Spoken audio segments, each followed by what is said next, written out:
হযরত ওমর এই যুবতী মেয়েকে বলে, তোমার বাড়ি ইয়ামান? জি, আমার বাড়ি ইয়ামান। ইয়ামান থেকে তুমি মদিনায় আসছো? হ্যাঁ, সুদূর ইয়ামান থেকে আমি মদিনায় এসেছি। কার সাথে আসলাম? মহিলা মানুষ, মাহরাম কই? মাহরাম ছাড়া কোনো মহিলার লম্বা সফর শরীয়তে হারাম। কেউ যদি সফর করতে চায় কোনো নারী, তাহলে মাহরাম লাগবে। নারীর ইজ্জত, সতীত্ব, নিরাপত্তা ইসলাম দিতে নারীর সফরের বিধানে মাহরামকে লাজিম করেছে। এ কারণে কেউ যদি উমরায় যেতে চায় তাহলে মাহরামের লগে যেতে হয়। হজে যায় তো ভিসাই লাগে না, মাহরাম ছাড়া ভিসা হয় না। নারীর জন্য, বালেগা নারী, একটা মহিলা একা একা সফর করার বিধান নাই, মাহরাম পুরুষ তার সাথে লাগবে। তো হযরত ওমর জিজ্ঞাসা করে, কার লগে সফর করে মদিনায় আইছো, মাহরাম কই? মেয়েটা বলে, আমিরুল মুমিনিন, আমার কোনো মাহরাম নাই। আমার বাপ ভাই যুদ্ধের ময়দানে শহীদ হয়ে গেছে, আমার কোনো মাহরাম পুরুষ নাই। মা ছিল, একদিন মার খেদমত করছি, মা মারা গেছে, সহায় সম্পদ সব বেচা রসুলের মদিনায় আসছি, জীবন কাটাবো মদিনায়। এই জন্য এই ব্যাগ, এখানে টাকা পয়সা আছে, মাল সামান আছে, সব সুদ্ধা সফর করে আমি আসছি। হযরত ওমর বলে, এই সম্পদ সহ একটা মহিলা মানুষ তুমি ইয়ামান থেকে মদিনায় আসছো সফর করে, পায়ে হাইটা? হ্যাঁ। হযরত ওমর এই মহিলাকে জিজ্ঞাসা করলেন, এই মা, আমি তোমার কাছে একটা কথা জানতে চাই। তুমি যে সুদূর ইয়ামান থেকে মদিনায় আসলে, পায়ে হেঁটে আসছো, গহনা সজ্জিত একটা যুবতী নারী, সম্পদ সহ ব্যাগ ভর্তি টাকা লইয়া মরুপ্রান্তর দিয়ে ইয়ামান থেকে পায়ে হাইটা মদিনায় তুমি আসলে, তোমার কাছে আমার একটা জিজ্ঞাসা জানার আছে। সেটা হলো এই, ইয়ামান থেকে মদিনা পর্যন্ত পৌঁছতে কোন যুবক কি তোমার দিকে কুদৃষ্টি করেছে? তোমার দিকে কি কোন নজরে কেউ তাকায়ছে? লোভন কোন যুবকের কোন দৃষ্টি কি তোমার উপরে 850 মাইলের ভেতরে কোথাও পড়েছে? অথবা তোমার মাল, তোমার সম্পদ দখল করার জন্য, হজম করার জন্য কোন জালেম কি তোমার দিকে আগাইছে? চাঁদাবাজ, ডাকাত, এমন কোন মানুষের মুখোমুখি তুমি হইছ কি? অথবা লোভনক দৃষ্টিতে কোন যুবক কি তোমার ইজ্জত সম্ভ্রমের দিকে নজর করে চাইছে? জানতে চাই।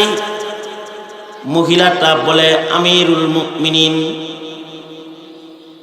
একা একা পায়ে হেঁটে ইয়ামান থেকে আমি এক নারী 850 মাইল সফর করে মদিনা পর্যন্ত এসে রসুলের রওজায় দাঁড়িয়েছি। আমার মালিকের শুকর, আলহামদুলিল্লাহ। আমি 850 মাইল যেন মুত্তাকি বান্দাদের বাজার দিয়ে হেঁটে হেঁটে এসেছি। গোটা রাস্তায় আমার ইজ্জতের দিকে কোনো নজর দেওয়ার মতো একজন দুষ্ট মানুষের সাথে আমি যুবতী নারীর 850 মাইলের ভেতরে মোলাকাত হয় নাই। وقال النبي صلى الله عليه وسلم بدأ الإسلام غريبا سيعود كما بدأ فطوبى للغرباء أو كما قال عليه الصلاة والسلام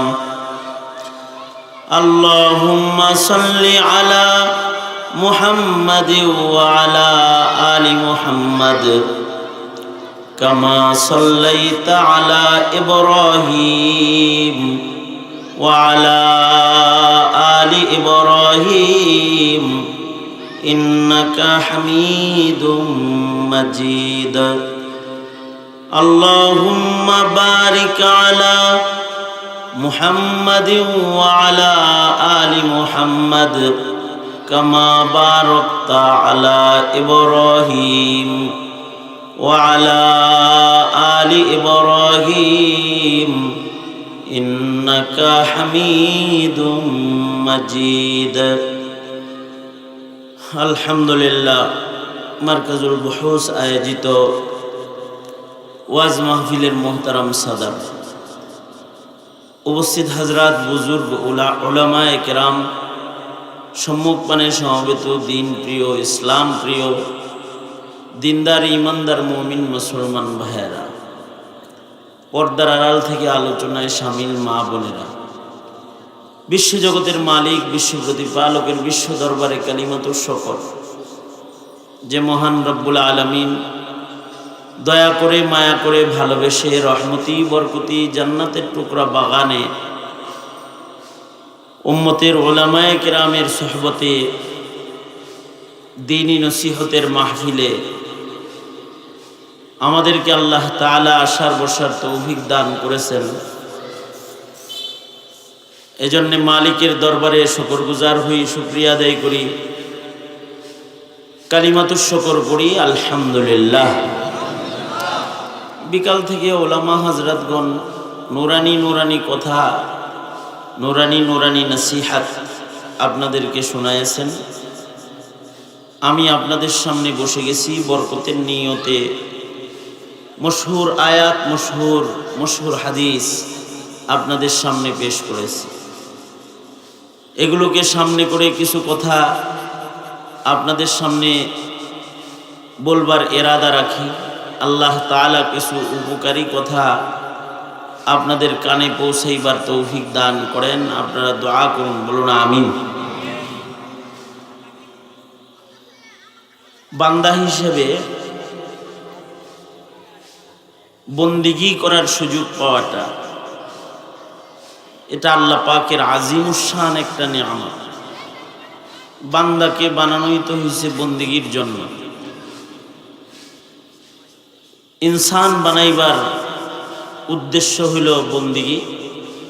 ওয়ামা খালাকতুল জিন্না ওয়াল ইনসা ইল্লা লিয়াবুদুন। বান্দা বন্দিগি করবে, এজন্যই বান্দাকে বানানো হয়েছে। এটা বান্দা সৃষ্টির মৌলিক উদ্দেশ্য, আসল উদ্দেশ্য। আর সেই বান্দা যখন কোনো বন্দিগির সুযোগ পায়, এইটা এই বান্দার জন্য সবচেয়ে বড় একটা নিয়ামত। কারণ সব বান্দাকে আল্লাহ তাআলা বন্দিগি করার মওকাও দেন না। যতক্ষণ না পর্যন্ত বান্দাকে আল্লাহ তাআলা পছন্দ না করেন, ততক্ষণ পর্যন্ত ওই বান্দাটা আল্লাহ পাকের পছন্দের কাজ করার সামর্থ্য পায় না।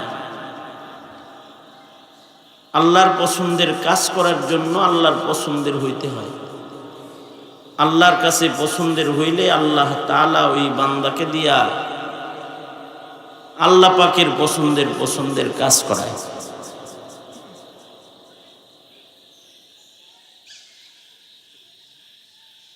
মাহফিলে উপস্থিত হওয়া এটা একটা বন্দিগি,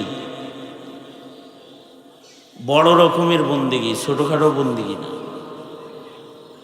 কারণ মাহফিলে যতক্ষণ বসে থাকে কিছু কথা বলা হয় আর কিছু কথা শোনা হয়, এর দ্বারায়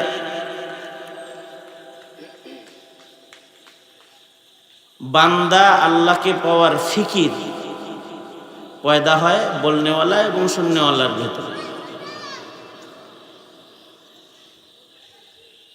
আমাদের ভেতরে যেন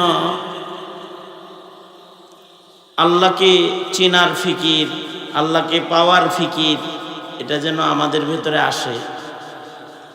ওয়াজ ছাড়াও বহু আয়োজন আল্লাহ পাকের আছে, যার থেকে বান্দা ফিকির করবে যে তার একটা স্রষ্টা আছে, তাকে খুশি করতে হবে।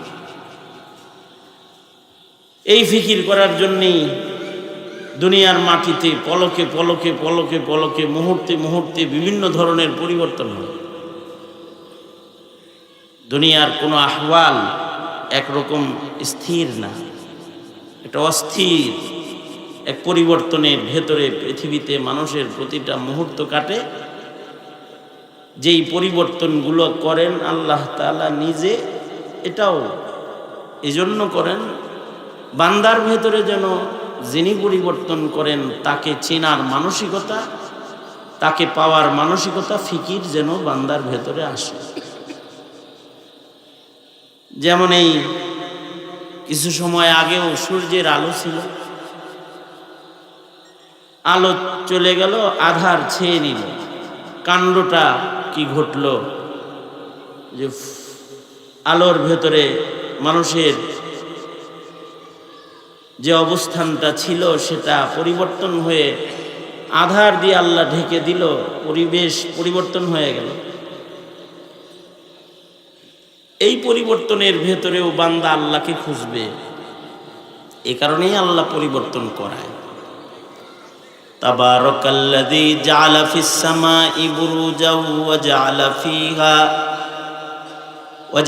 ফিহা সিরাজাও ওয়া কমারাম মুনীরা ওয়া হুয়াল্লাযী জাআলাল লাইলা ওয়ান নাহারা খিলফাতাল লিমান আরাদা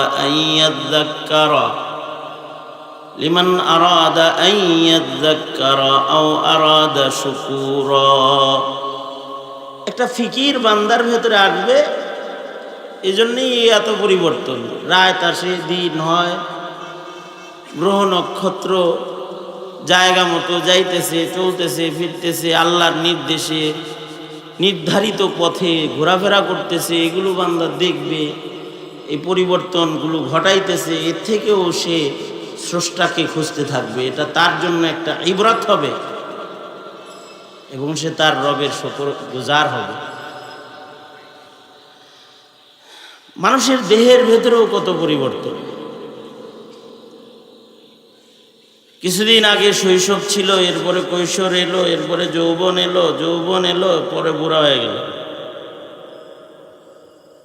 রাতের বেলায় ঘুমাইছে, দাড়িগুলো সব কাঁচা ছিল, সকালবেলায় উঠলো, আয়নার সামনে দাঁড়াইলো, সাদা সাদা দেখতে পেল। চুলগুলো কালো ছিল, সকালবেলায় দেখে কিছু চুল পেকে গেল। পরিবর্তনগুলো একজন ঘটাইতেছে। শক্তি সবল সুস্থতা ছিল, অসুস্থ হয়ে গেল, একজনেই কাজগুলো করতেছেন। তিনি কে? জোরে আওয়াজ করে বলেন, তিনি কে? এই সব আহওয়ালগুলো সামনে আসে আল্লাহরে চিনার, আল্লাহ সম্পর্কে ফিকির করার মানসিকতা যেন আমাদের ভেতরে আসে। এই জন্য কিন্তু মানুষ বড় জালেম। আল্লাহ তাআলা মানুষদেরকে জালেম বলে গাল দিছে, বুঝাও না বুঝার ভান করে।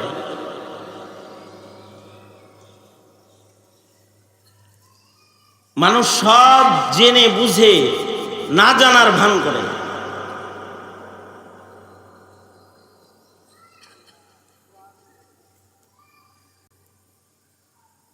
এবং মানুষ বড় নাশকর, নিয়ামত সব বুঝে বুঝে শুনে নাশকরি করে। এই কারণে শুধু পরিবর্তন দিয়ে এই মানুষদেরকে রবমুখী করার নিজাম না, আরো নিজাম আছে, সেটা হলো বুঝাও, ফাযাক্কির, নসিহত করুন। নবীদেরকে দিয়ে নসিহত করাইছে।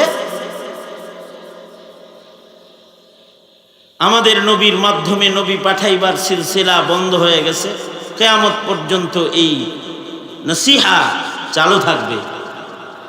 মানুষের ভিতরে এই ফিকির পয়দা হওয়ার জন্য যে সে একজনের গোলাম, তার সেই রব স্রষ্টাকে তার খুশি করতে হবে এবং সেখানে তার বসতে হবে। এই ওয়াজ নসিহত মাহফিল উলামায়ে কেরামের বক্তব্য, সব কিছুর মাকসাদ হইল নিজেদের ভেতরেই বুঝ পরিবর্তন আসা, চিন্তা আসা, ভাবনা আসা যে আমার আখিরাত আছে। মানুষ এমন একটা সৃষ্টি, আল্লাহ পাকের আজব সৃষ্টি, যে ধান্দাবিহীন চিন্তা ছাড়া এক সেকেন্ডও মানুষের কাটে না। যতক্ষণ জাগ্রত থাকে মানুষ ততক্ষণ কোনো না কোনো চিন্তা করে, কিন্তু মানুষের ভেতরে দুনিয়ার চিন্তা বেশি, আখেরাতের চিন্তা কম।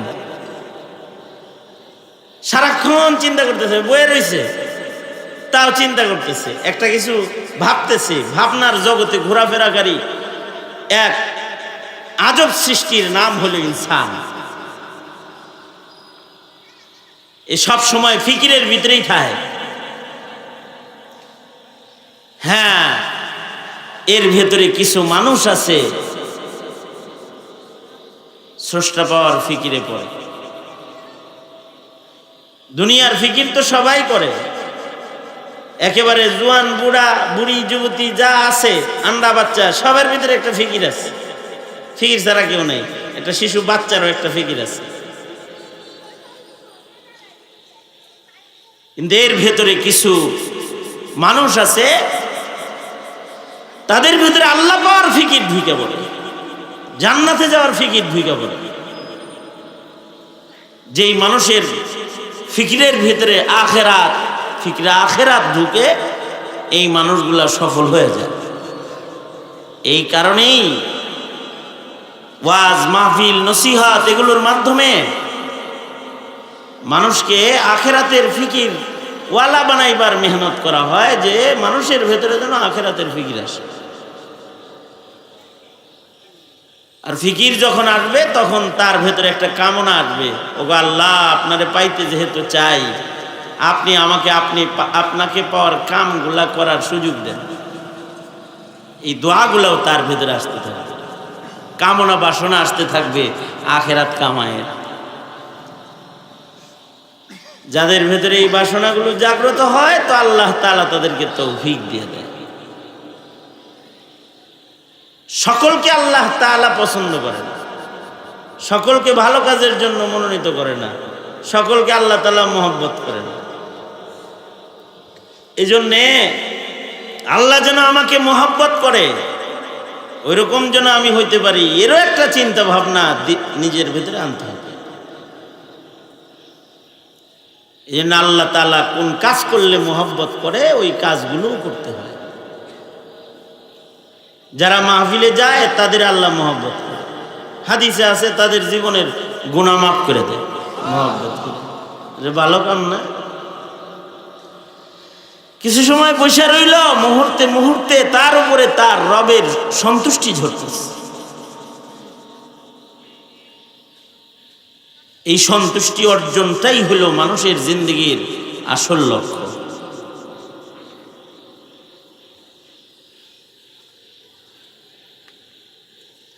তবে এর জন্য বেশি বেশি দোয়া হওয়া দরকার, কারণ পরিবেশ এখন আল্লাহর সন্তুষ্টির কাজ করার পরিবেশ না। পরিবেশ এখন হলো শয়তান খুশি করার পরিবেশ। একটা সমাজ ছিল, যেই সমাজে পরিবেশটাই ছিল আল্লাহওয়ালাদের বসবাসের পরিবেশ। একটা সমাজ ছিল, নবীজি একটা সমাজ রেখে গিয়েছিলেন, আল্লাহর রাসূল সাল্লাল্লাহু আলাইহি ওয়াসাল্লামের গঠিত একটা সমাজ, যেই সমাজের ভেতরে দুনিয়ার ফিকির করার মানুষ কম ছিল, আখিরাতের ফিকির মন্দই সব ছিল। হর হামেশা সেকেন্ড সেকেন্ড আল্লাহ পাওয়ার ফিকির নিয়ে কদম কদম চলতো মানুষ।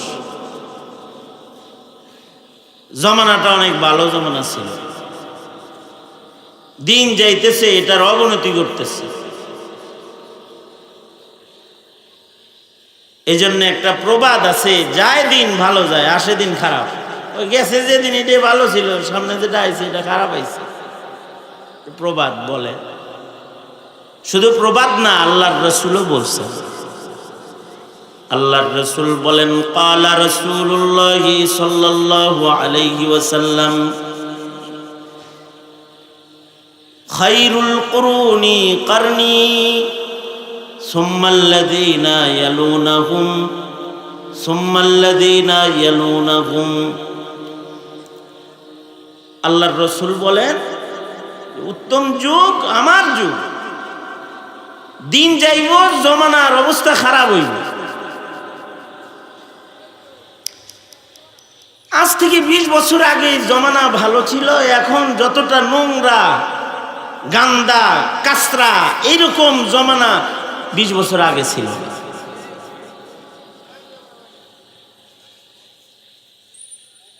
20 বছর আগের মানুষগুলো ওই গুণাগুলো বুঝতো না। এখনকার বালক বালিকারা যেই গুণাগুলো করে ফেলায়, জোয়ানরা ওই গুণা বুঝতো না। সামাজিক পরিবেশ, সার্বিক হালাত ভালো ছিল। যত পিছনে যাবো নবীর দিকে, নবীর কাছাকাছি, নবুয়তের আলোর কাছাকাছি যত যাইতে থাকবো, তো নবী আলাইহিস সালামের যত নিকটে যাবো তত জমানা ভালো বম। আর দিন যাইতেছে, একটা দিন যাইতেছে তো পরের দিনটা খারাপ হইতেছে, আর ভালো হইতেছে।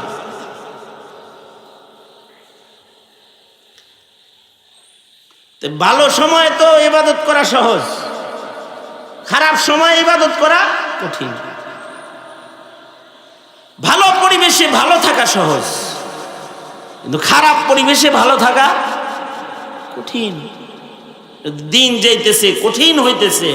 এ কারণেই আল্লাহর রাসূল বলছেন আগুনের কয়লা হাতে রাখা যেরকম কঠিন, ঈমান রাখা কঠিন হয়ে যায়। হাদিসে আছে জমানা খারাপ হইতে থাকবো যে ঈমানের যতন করা কঠিন হয়ে যায়।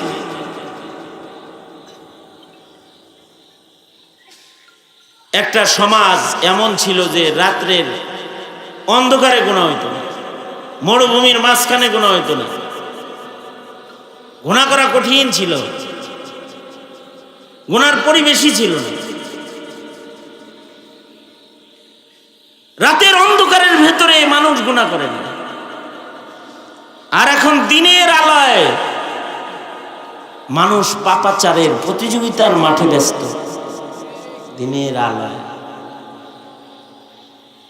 হযরত ওমর রাস্তা দিয়ে যাইতেছেন রাতের আধারে, তো দেখে এক গোয়ালিনী মহিলা তার কন্যাকে বুদ্ধি দিতেছে যে তুমি দুধে পানি মিশাও, তাহলে সকালে টাকা বেশি পাইবা। তো জমানাটা কত সুন্দর জমানা। ঘরের ভেতর থেকে গুনার প্রতিবাদ এসে গেছে। যাকে মিশাইতে কয় পানি, মা রে ওয়াজ করতেছে, মা দুধে পানি মিশাও অন্যায় না। আমিরুল মুমিনিনের কাছে বিচার গেলে উমর খলিফাতুল মুসলিমিন চারটি বাটি গোল করে আলাইব। মেয়ে বলে কি কে দেখবো এই সময়ে, আন্ধার রাত্রে দুধে পানি মিশাবি? উমর কি দরজায় দাঁড়ায় রইছে দেখবো? মিশে মেয়ে তার মায়ের জবাবে বলতেছে, মা উমর নাই, আল্লাহ নাই, আল্লাহ তো দেখবে। পরিবেশ কত সুন্দর। রাতের অন্ধকারে একটা যুবতী মেয়ে তার মাকে বলছে যে মা উমর দেখেন, আল্লাহ তো দেখবে। অন্ধকার রাত্রেও গুনাহ নাই, মরুভূমির মাঝখানেও পাপ নাই, পাপাচার মরুভূমির মাঝখানে নাই। জমানা এত সুন্দর জমানা। হযরত ওমর মরুভূমি দিয়ে যাইতেছে, খিদা লাগছে, খুব প্রচন্ড ক্ষুধা। তো দেখে এক রাখাল ছাগল চড়াইতেছে, কাছে যায় বলে, এই রাখাল দুধওয়ালা একটা ছাগল দে, দহন করে দুধ খাই। রাখাল বলে, আমি ছাগলগুলোর পাহারাদার, এর একজন মালিক আছে, মালিকের ইজাজত ছাড়া তার ছাগলের দুধ দহন করে খাওয়ার সুযোগ দেওয়ার অধিকার কি আমার আছে? আর তোমার জন্যই কি পরের ছাগলের দুধ খাওয়া বিনা অনুমতিতে হালাল হবে? হযরত ওমর মনে মনে চিন্তা করলেন যে একটু পরীক্ষা করি কিছু সুবিধা দিয়ে দেখি ওর ইমান পাল্টায়নি। হযরত উমর বললেন, তাইলে আর একটা বুদ্ধি আছে, আমার খাবার হালাল বানানোর তরিকা আর একটা আছে।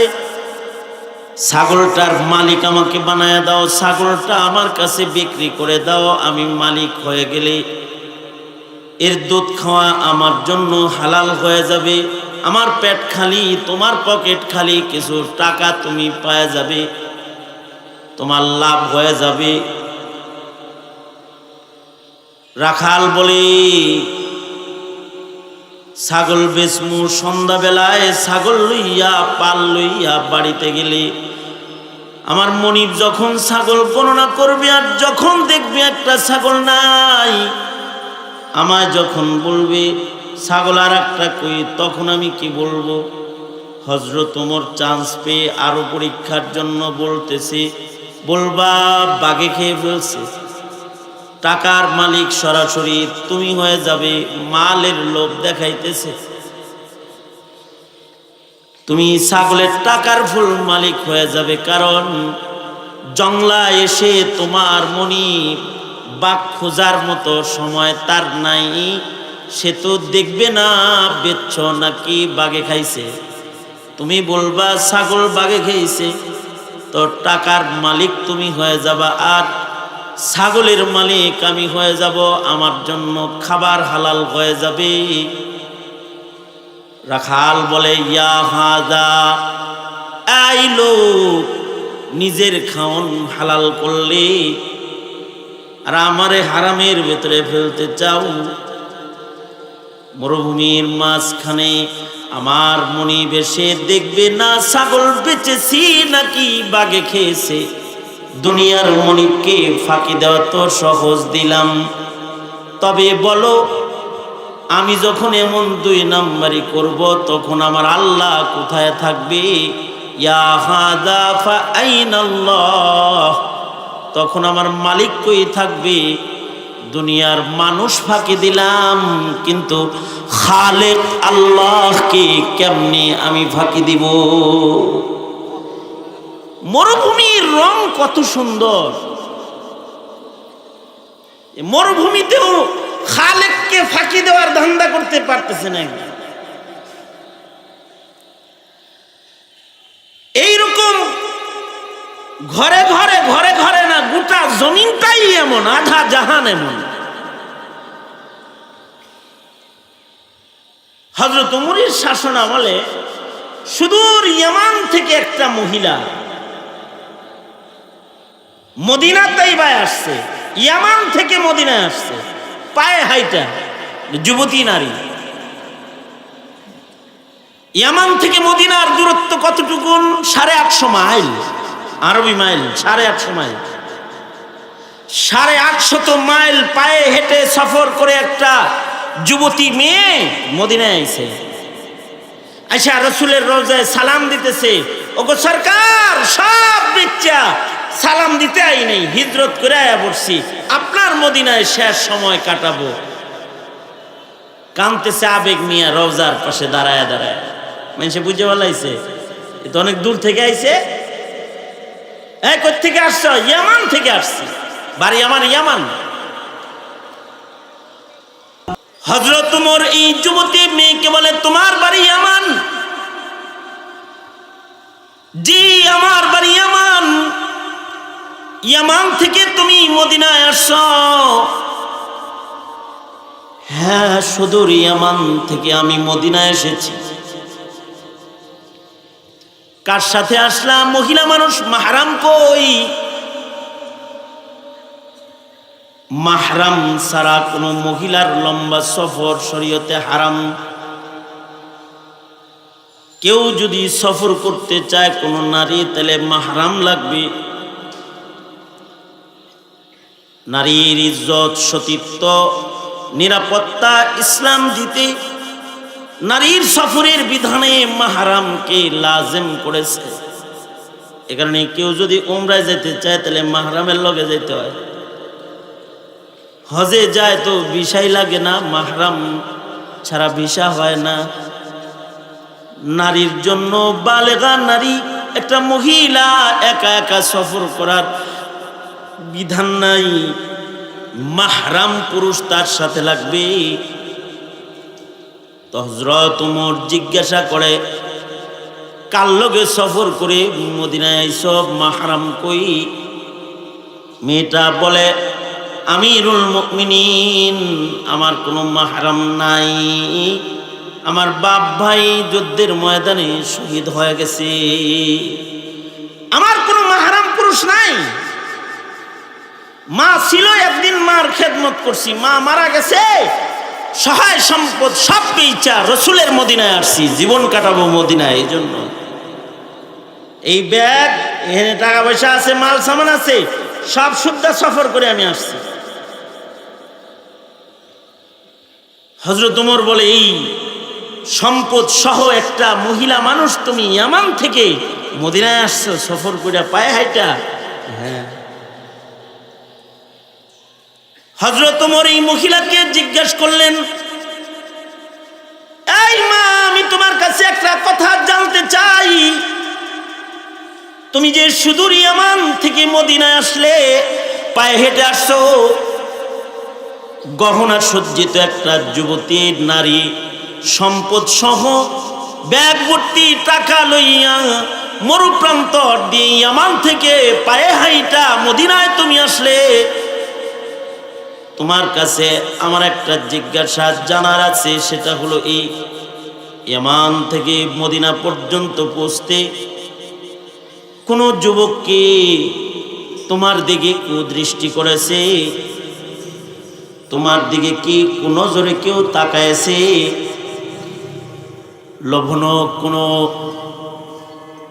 যুবকের কোন দৃষ্টি কি তোমার উপরে 850 মাইলের ভেতরে কোথাও পড়েছে? অথবা তোমার মাল, তোমার সম্পদ দখল করার জন্য, হজম করার জন্য কোনো জালেম কি তোমার দিকে আগাইছে? চাঁদাবাজ, ডাকাত, এমন কোনো মানুষের মুখোমুখি তুমি হইছো কি? অথবা লোভনক দৃষ্টিতে কোনো যুবক কি তোমার ইজ্জত সম্ভ্রমের দিকে নজর করে চাইছে? জানতে চাই। মহিলাটা বলে, আমিরুল মুমিনিন, একা একা পায়ে হেঁটে ইয়ামান থেকে আমি এক নারী 850 মাইল সফর করে মদিনা পর্যন্ত এসে রসুলের রওজায় দাঁড়িয়েছি। আমার মালিকের শুকর, আলহামদুলিল্লাহ, আমি 850 মাইল যেন মুত্তাকি বান্দাদের বাজার দিয়ে হেঁটে হেঁটে এসেছি। গোটা রাস্তায় আমার ইজ্জতের দিকে কোনো নজর দেওয়ার মতো একজন দুষ্ট মানুষের সাথে আমি যুবতী নারীর 850 মাইলের ভেতরে মোলাকাত হয় নাই। মাইল সফর করেছি, একটা খারাপ লোক নাই। আর সেদিন পত্রিকা বললাম, মেয়ে, যুবতী মেয়ে লিফটের থেকে 7 তলা পর্যন্ত যাইতে যেতে ধর্ষিত হয়ে গেছে। 4 তলা থেকে কিডন্যাপ হয়ে আর এক রুমে ঢুকে পড়ছে। ইজ্জত সম্ভ্রম 4র্থ তলায় লুণ্ঠন হয়ে গেছে। কই সেই জমানা আর কই এই জমানা,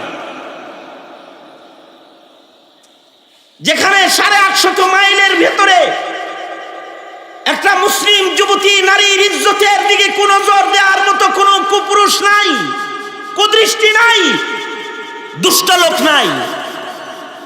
আর এই জমানা এখন 1500 বছর পরে এখন এত ভয়ঙ্কর যে 90% মুসলমানের মাটির মুসলিম ঘরের কোন রমণী বুরকা পরিহিতা, আব্রু ইজ্জত ঢেকে তার দেশের ইউনিভার্সিটিতে নিজে হিজাব পরে ঢোকার মতো সুযোগ তার নাই। হিজাব পরে ঢুকলে তার হিজাব টেনে খুলে ফেলা হয়। জমানা কতটা খারাপ হয়েছে তাইলে? ইকো বন্ধ কর, ফুল জিরো।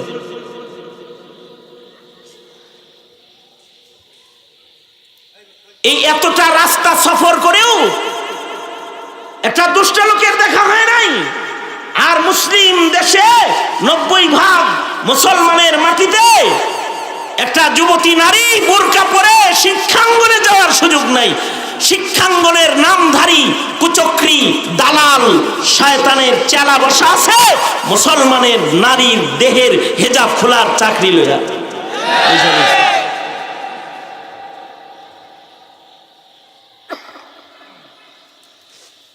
সরকারি চাকরি নিবে এই দেশের নাগরিক, আইন হলো দাড়ি কাটবে। বিদেশে যাওয়া তো আরো ভেজাল আগের থেকে, এই দেশেরটা আরো জঘন্য। এখন একটা সময় কিছু দেশ আছে ওই দেশে দাড়ি নিয়ে যাওয়া যায়। আমার পরিচিত এক লোক 3 চিল্লা লাগাইছে, মাশাআল্লাহ আব্দুল কাদের জিলানির মতো দেখা যায়, 5 ওয়াক্ত নামাজ পড়ে। হঠাৎ করে একদিন দেখি সফান ক্লিন পরিষ্কার। আমি বললাম তোমার এই অবস্থা কেন? পাসপোর্ট আর আমি সেম এখন। মানে যে পাসপোর্ট করছিল একটা হেডে দাড়ি ছিল, পরে পাসপোর্ট করে লাগাইছে চিল্লা, তখন হয়েছে মুখে দাড়ি। হ্যাঁ, ভিসা ইন্টারভিউ ছিল একটা, ভিসা ইন্টারভিউতে শর্ত হইল পাসপোর্ট আর তুমি সেম হইলে ইন্টারভিউ এলাও, তাছাড়া যাও। সেই বেচারা ইন্টারভিউতে ঢোকার জন্য নগদে সেলুনে যায় সব দাড়ি কেটে ঢালাই দিছে। একটা ইন্টারভিউ এখনো পর্যন্ত ভিসা লাগে নাই, কনফার্ম না, ভিসা ইন্টারভিউ, এইটার জন্য দাড়ি কাটছে। এই হলো পরিবেশ। আর এর চেয়ে আরো জঘন্য পরিবেশ হলো চাকরি নিতে হলে দাড়ি কাটতে হবে। দাড়ি সহ মুসলিম দেশের চাকরি পাইতেছে না। এই জঘন্য পরিবেশ এখন আমাদের সামনে এসেছে।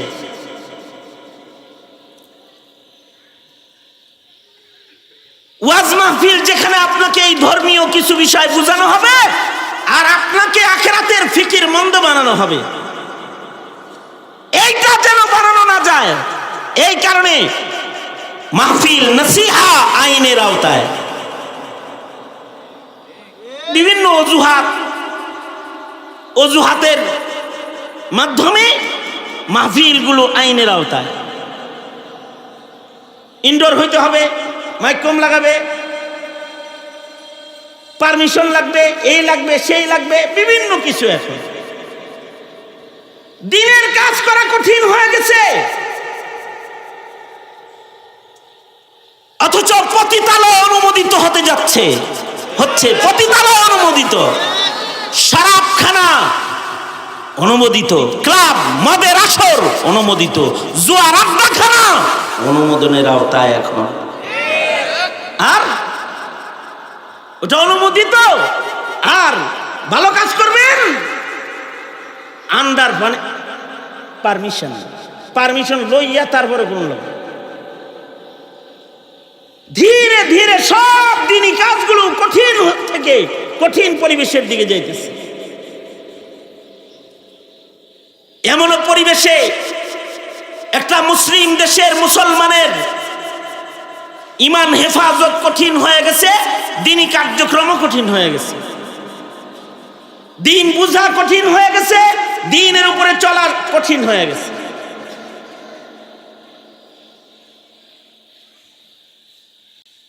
আল্লাহর রাসূল সাল্লাল্লাহু আলাইহি ওয়াসাল্লাম, আরে পরিবেশ ভালো থাকলেও নসিবে ভালো কাজ হয় না যদি আল্লাহ তাআলা তৌফিক না দেন। আল্লাহ তাআলা তো যাকে তাকে কবুলই করে না। এই যে আমি বয়ান করতেছি, অথবা আমার পরে সভাপতি মহোদয় মুফতি আব্দুল কাইয়ুম সাহেব দামাত বারকাতুহুম আছেন, আর উলামা হযরতরা আছেন, ওনারা বয়ান করবেন, বুঝাইবেন, বুঝানোর পরেও অনেকের বুঝে আসবে যদি না আল্লাহ তাআলা নসিবে না রাখে। এই কারণে আল্লাহর রাসূল আজব দোয়া শিখিয়ে গেছেন, যেই দোয়াগুলো হর হামেশা আমলের ভেতরে রাখা একটা মুমিনের জন্য কর্তব্য। যেমন আল্লাহর রাসূল প্রতি ফরজ নামাজের পরে দোয়া করতে বলেছেন, আল্লাহুম্মা আইন্নি আলা যিকরিকা ওয়া শুকরিকা ওয়া হুসনি ইবাদাতিক,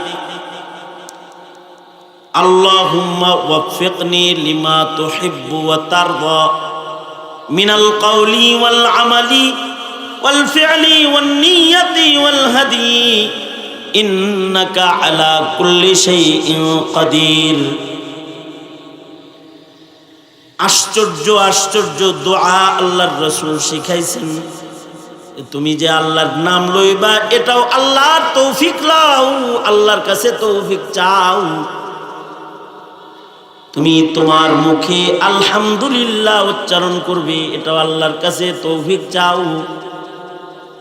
কারণ আল্লাহ তৌফিক না দেওয়া পর্যন্ত কোনো বান্দা আল্লাহর নাম মুখে উচ্চারণ করতে পারে না। আরে নাম উচ্চারণ করা না, আল্লাহ যদি তৌফিক না দেয় কোনো বান্দা ভালো কাজের নিয়ত করতে পারে না। একটা মানুষ ভালো কাজের নিয়ত যদি করতে হয় সেটাও আল্লাহর তৌফিক লাগে। এ কারণে আল্লাহর রাসূল বলেন, আল্লাহুম্মা ওয়াফফিকনি লিমা তুহিব্বু ওয়া তারদা মিনাল কওলি ওয়াল আমালি ওয়াল ফি'লি ওয়ান নিয়্যাহ। মানে নিয়তটাও আল্লাহর কাছে চাইতে হয়, কারণ আল্লাহ তাআলা তৌফিক না দিলে ভালো কাজের নিয়ত করাও সম্ভব হয় না। আর আল্লাহ যদি তৌফিক দেয় কঠিন থেকে কঠিন ইবাদত বান্দার জন্য সহজ হয়ে যায়। অনেক কঠিন ইবাদত সহজ হয়ে যায়। আর তৌফিক না দিলে ছোটখাটো ইবাদত বুঝা বুঝা হয়ে যায়। এ কারণেই তো নবী আলাইহিস সালামের চাচা আবু তালিবকে আল্লাহর রাসূল একবার উচ্চারণ করতে বলছেন যে বলেন লা ইলাহা ইল্লাল্লাহ। নবী আলাইহিস সালাম বলতেছেন যে একবার বলুন লা ইলাহা ইল্লাল্লাহ, একবার মুখে খালি বাইর করেন, আমি ময়দানে মাহশারে আপনাকে জান্নাতে নেওয়ার জন্য আল্লাহর আদালতে দাঁড়াম। একবার উচ্চারণ করেন। উনি আল্লাহর নাম আল্লাহ না অন্য কথা কয়। উনি কয় আমি জানি তোমার কথা সত্য, আমি জানি তোমার ধর্ম সত্য, আমি জানি তোমার কোরআন সত্য, তুমি সত্য নবী, মিথ্যা কথা জীবনে তুমি বলো না, সবাই তোমাকে আলামিন বলে ডাকে, তুমি কি মিথ্যা বলতে পারো? কিন্তু তুমি যে নামটা লইতে বলতেছ এটা পারতেছি না। এর ফাঁকেই রূহ বাইরে হয়ে গেছে। আল্লাহর রাসূল সাল্লাল্লাহু আলাইহি ওয়াসাল্লাম চাচার গায়ে হাত রেখে আফসোস করতেছেন আর কাঁদতেছেন, হায় চাচা একবার বললেন না, ভালোবাসা আপনারে বলাইতে চাইলাম, আপনি উচ্চারণটা করলেন না। আল্লাহর পক্ষ থেকে আয়াত নাজিল হয়ে গেছে, ইন্নাকা লা তাহদি মান আহবাবতা, ইন্নাকা লা তাহদি মান আহবাবতা ওয়ালাকিন্নাল্লাহ ইয়াহদি মান ইয়াশা। আপনি যারে ভালোবাসেন তাকে আমার নাম বলাইতে পারবেন না, তাকে আমার পথ দেখাইতে পারবেন না। আমি যদি তারে পথ না দেখাই, আমি যদি ভালো না বাসি।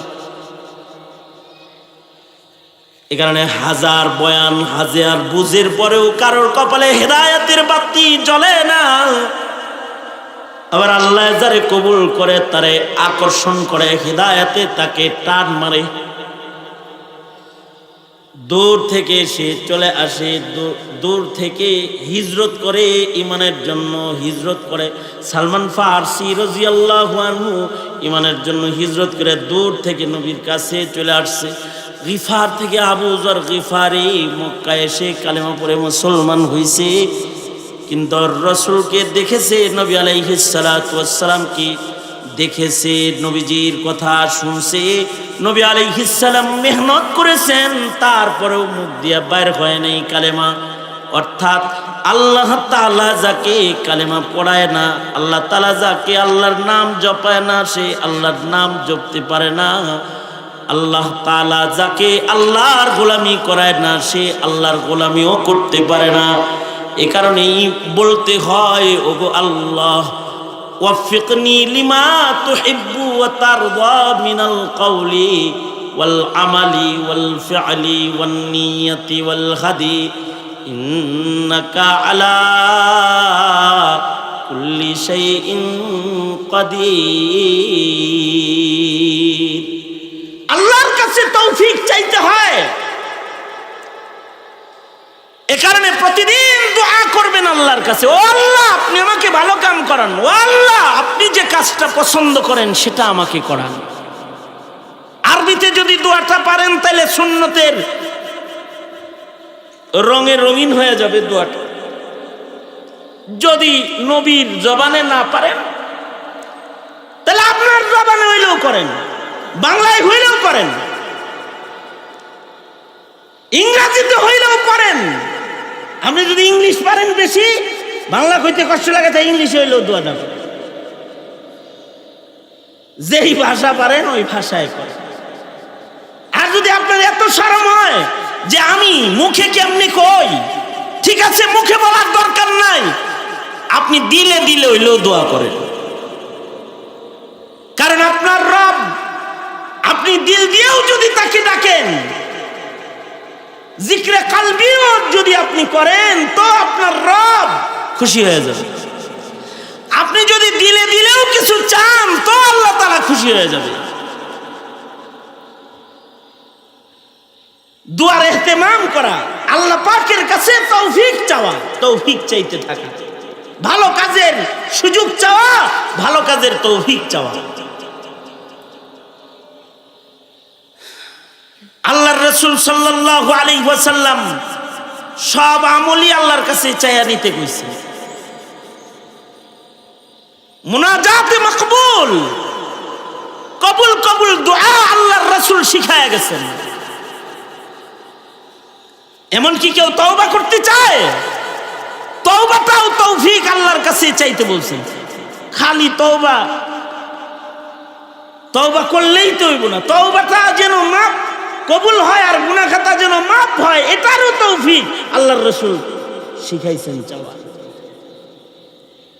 তুমি আল্লাহরে কও, হে আল্লাহ আপনি আমারে তওবা করার সুযোগ দান করেন, আল্লাহ আপনি আমাকে তওবাকারীদের ভেতরে গণ্য করেন, আমাকে তওবাকারী হিসাবে গণনা করেন। এটাও আল্লাহর কাছে কও।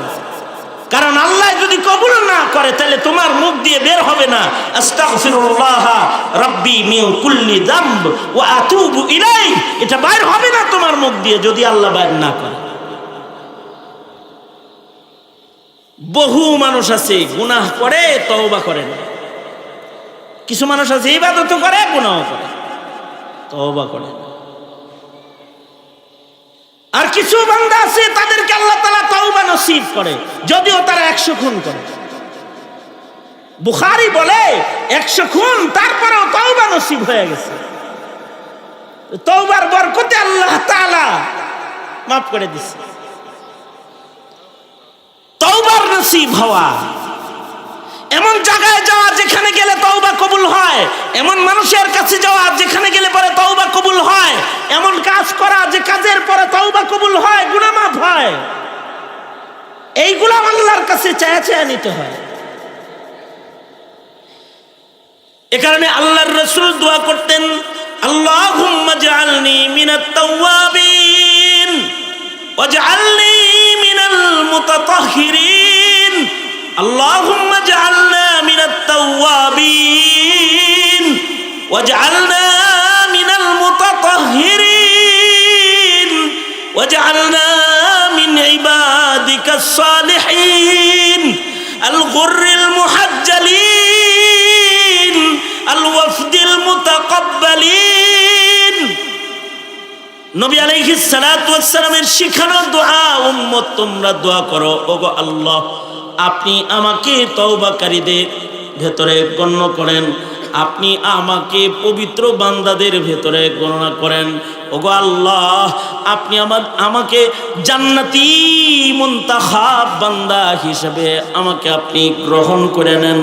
ওগো আল্লাহ, যে বান্দাগুলা আপনার কাছে অধিক মকবুল তাদের ভেতরে আমাকে আপনি গণনা করেন, অর্থাৎ আমাকে সিদ্দিক বানায় নেন, সালেহীন বানায় নেন, আমাকে শহীদ হিসাবে কবুল করে নেন। যেই দপ্তরের নাম গেলে সোজা জান্নাতেই যাওয়া যায়, আপনাকে পাওয়া যায়। ওগো আল্লাহ, আপনি দয়া মায়া করে আমাকে ওই কাফেলার ভেতরে গণনা করে নেন। আল্লাহর রাসূল এই দোয়াগুলো শিখাইছেন। এই দোয়া, এই কামনা বাসনা নিজেদের ভেতরে রাখা, তো আল্লাহর পক্ষ থেকে ভালো কাজের মৌকা এসে যাবে, ভালো কাজের তৌফিক হয়ে যাবে, ভালো কাজে মজা এসে যাবে। কেউ আছে গুনাহ করে মজা পায়, আর কেউ আছে ভালো কাজ ইবাদত করে মজা পায়। মজাটা ঢুকে যাবে, লজ্জতে ইবাদত হাসিল হবে, হালাওয়াতুল ঈমান নসিব হবে। ঈমানের দাবিদার খাতায় তো অনেকের নাম আছে, হালাওয়াতুল ঈমান চাখনেওয়ালা মুমিনের তো অভাব আছে। আবেদ দাবি করার আবেদ তো অনেক আছে, লজ্জতে ইবাদত হাসিল করনেওয়ালা মানুষের তো অভাব আছে।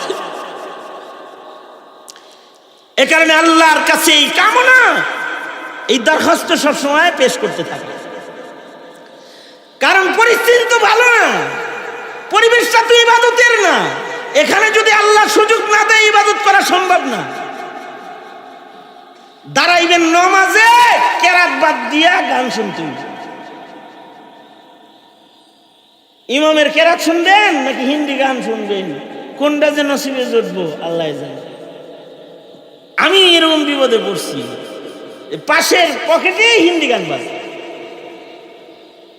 মসজিদের ভিতরে তো রিংটন হলো হিন্দি গান। ইমামের তিলাওয়াত শুনবো নাকি হের গান শুনবো? আর এমন খুশু খুজুওয়ালা নামাজি, হের হিন্দি গানের আওয়াজে আমার নামাজ নষ্ট হয়, কিন্তু হের ধ্যান নষ্ট হয় না। হে তাও পকেটে হাত দেয় না মোবাইল বন্ধ করার জন্য। এ খুশু খুজুর সাথে কি কাচ্ছি তো একেবারে তিলাওয়াত সুন্দর লাগছে। আপনারা যে এইরকম বিপদের মুখোমুখি নামাজে হইবেন না, আপনি আর কি গ্যারান্টি আছে? ভাই ও দোস্ত বুজুর্গ, এই কারণে তৌফিক লাগবে, তৌফিক। দোয়াগুলো পড়বেন ইনশাআল্লাহ, বলেন। ভালো কাজের জন্য আল্লাহর কাছে সাহায্য চাইবেন। আল্লাহ তাআলা যদি সাহায্য করে, আল্লাহর মদদ যদি শামিলে হাল হয়, তাহলে কঠিন পরিবেশেও ইবাদত সহজ হয়ে যায়। এই সময় অনেকের ইবাদত করা কঠিন, অনেকের টুপি মাথায় দেওয়া কঠিন, অনেকের দাড়ি রাখা কঠিন। যদি বলেন দাড়ি রাখেন, গাল গাল দেয় জমানা না। এই ছেলেটাকে মাদ্রাসায় দিয়েন, জমানা পাল্টায় গেছে। এই মাদ্রাসার ছেলেদেরকে এখন মূল্যায়ন করে। এই ফিতনার জমানায় অনেকের জন্য ইবাদত করা এখন কঠিন হয়ে গেছে। তারা এই ফিতনার জমানার ধাক্কার জাতা কলের নিচে পড়ে গেছে। আবার কিছু মানুষ আছে, তাদের ভেতরে লজ্জত এত বেশি আছে, এখনো এই ফিতনার জমানায় এত বেশি লজ্জত আছে যে এদেরকে যদি জীবন দিতে হয় জীবন দিবে, কিন্তু ঈমান কারোর কাছে বেচা দিবে না। তারা আছে, এখনো আছে। তাদের ইবাদত, তাদের বন্দেগী, তাদের জিন্দেগি সুন্নতের সাজে সজ্জিত এ হাল, তারা জীবন দিবে কিন্তু ঈমান বিক্রি করবে না কারোর কাছে। এমনও আছে। কারা? যাদেরকে আল্লাহ তাআলা পছন্দ করেছে তারা।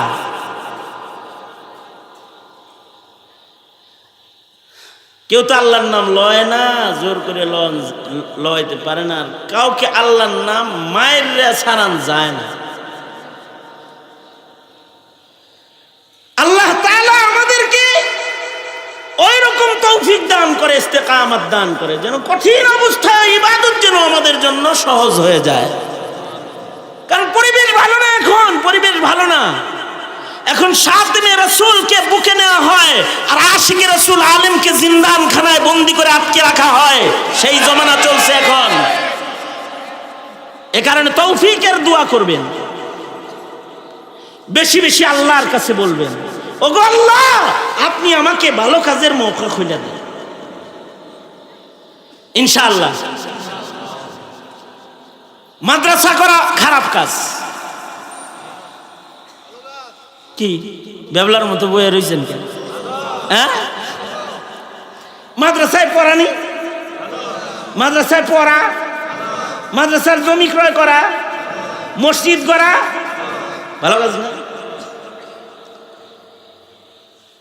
কিন্তু জমানা এত কঠিন, এখন মাদ্রাসা করা কঠিন, মাদ্রাসা পরিচালনা করা কঠিন,